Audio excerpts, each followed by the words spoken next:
Watching the Watchers with Stephen Darts and 007. Whatever, yeah. So anyway, he was talking on the last video about Brexit, but hinting on a new topic. Well, no. I have to say I did an extensive amount of research. I really did. What about, right, I'll tell you something, right, in 2001, I think, where all the Kosovans came over to Margate.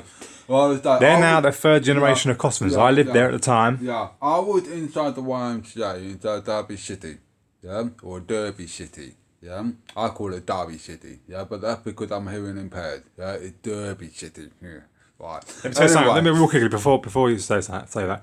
When the Kosovans came over to Margate, they got given loads of clothes. They basically gave them the hotels, put them all up in the hotels in Margate seafront.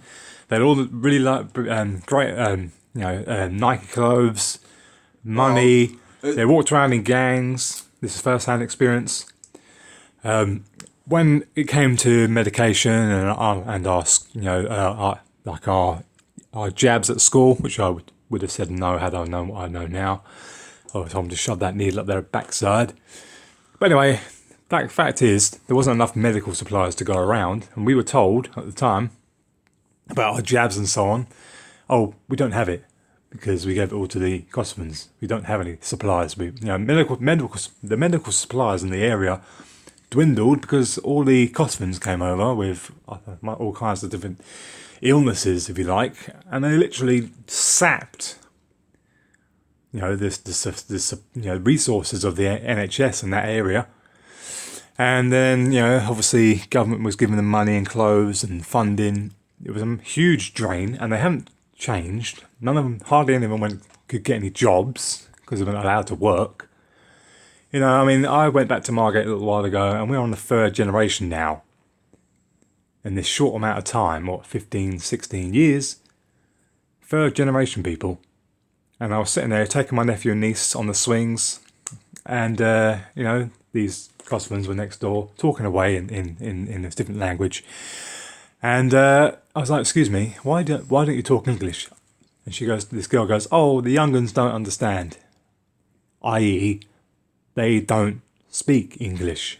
They actually spend all their young uns, Kosovan, the young kids, never actually have any interaction whatsoever with English people or white people or non-Kosovans.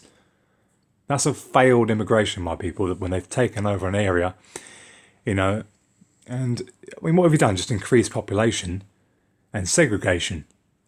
But that's my thoughts on that. Continue. Well, Dave, we're going to call you Red Top because you're wearing red jumper.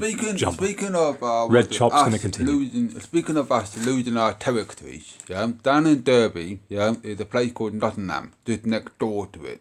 So I know full well that the Muslim area own no-go zone.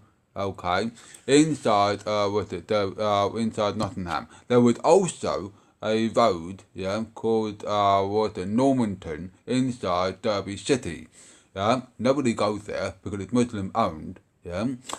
And I learned through the EU referendum that other areas, say for example Slough and a few other area, I can't name it, was also dominated by Muslim. Okay, and they all go over and, Asian.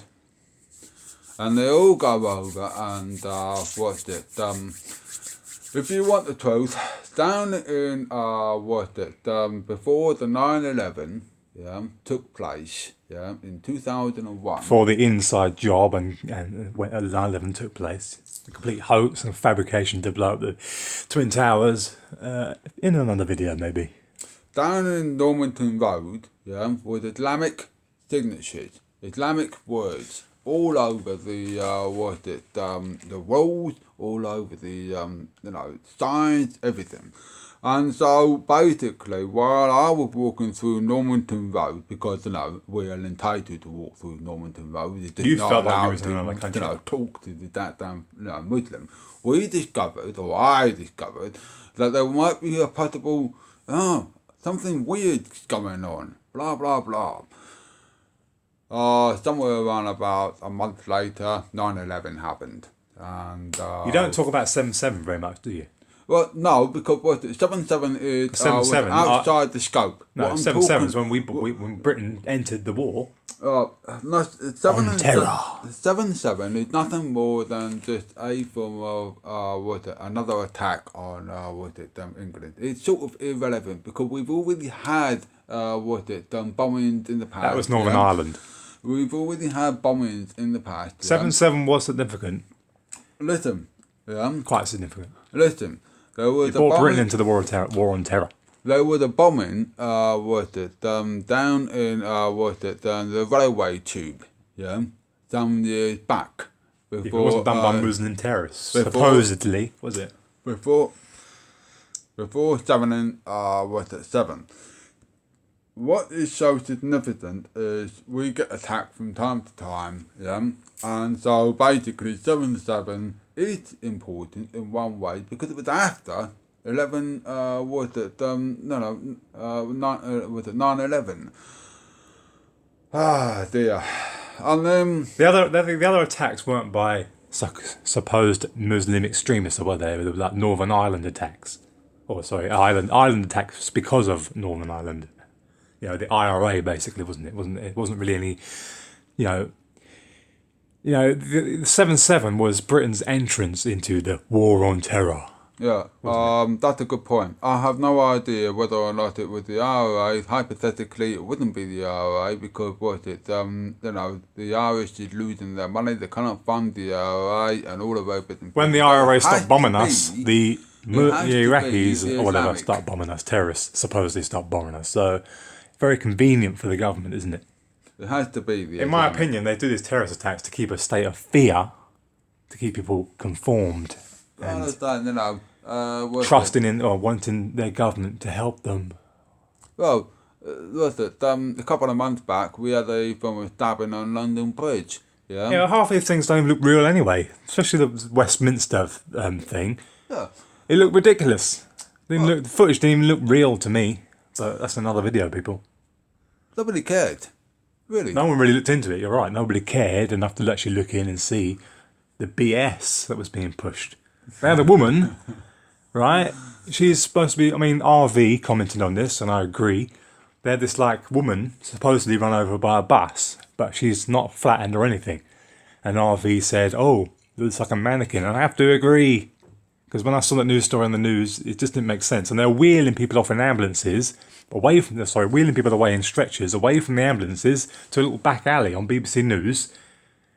And where do you take her? The ambulances are there. It just looked like total rubbish to me. I didn't believe it at all. And then you got the Reuters footage of the car supposedly speeding across the bridge, but then it's basically a white ghosty blur, and only materialises into a car at the end of the bridge. Yeah. That's my thoughts on that. Half these news stories are basically just control mechanisms, I believe, to keep people in fear. The whole war on terror is never ending. The war on terror is to take your rights away, not to fight terrorists. Well, at the time, the terrorists were defeated because we took no notice the next day. Yeah. Back to normal, back to life, blah, blah, blah. We will Yeah? show solidarity by continuing on as normal, and you keep on paying your taxes. And that is how we actually, one of a step in order to defeat Do you know what that this, is? That's actually ageist just nonsense. to say, hey, keep paying your taxes. We don't want to lose out your money. You get back to doing what you're doing, but we're showing solidarity. Thanks, Theresa May. So, back to Brexit. I already said to you, a number of key people that would actually vote for Brexit. A number of people that was in between, blah, blah, blah, didn't really know what to go for. The only thing that literally swayed a number of people was World War III, when we desperately needed answers on what you're going to do about the damn North African Korea running and inside, North destroying Korea. our lives. Yeah? And so basically, it's not surprising there was a huge rise in Brexit vote, blah blah blah. Even at work, this woman knows that I am loyal to Brexit right from the start, blah blah blah. Do you know, it was a close one, the Brexit, because a lot of the, basically London all voted in to stay in. Most of London, because most of London is dominated. Parts of London is dominated by immigrant first, second, and third generation immigrants. So we knew this. Yeah, the truck driver and I knew that London would vote in. We also knew that Scotland would vote in. The only island that I forgot was Northern Ireland. Yeah, I thought Scotland wanted to vote out. That's why they want to leave Britain altogether, didn't they? Well, hypothetically, at the end of the result, some of the Scottish voted for Brexit, and hypothetically, Brexit could have lost. In fact, it should have lost. Simple reason is because of. The thing is, how would it have worked if Scotland had already left Britain? Then, if Brexit happened, because Scotland's no part, then Scotland would end up still being part of the European Union, wouldn't they? That'd be a bit weird. That would have been very strange. We would have been in the EU if Brexit have lost. Yes. And there would have been a whole wad of laws and a whole wad of what I'm hinting money on changed. is that if Scotland leaves Britain after, or even more, hasn't happened before, so we're just focusing if Scotland leaves Britain afterwards.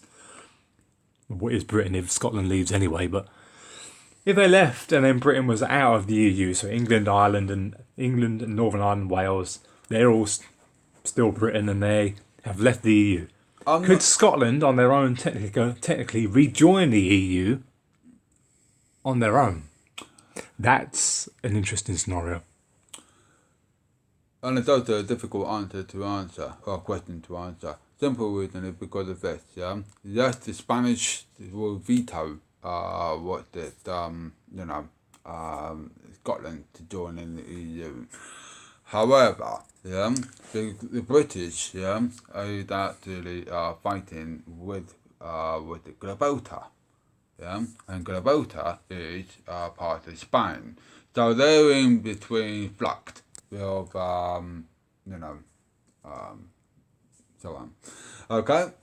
So, what's it? Anyway, Brexit happened. Everybody was happy, That's it. Yeah, move on to the next chapter, okay? Alright. More to come. Stay tuned. I've got a lot to say about this next video.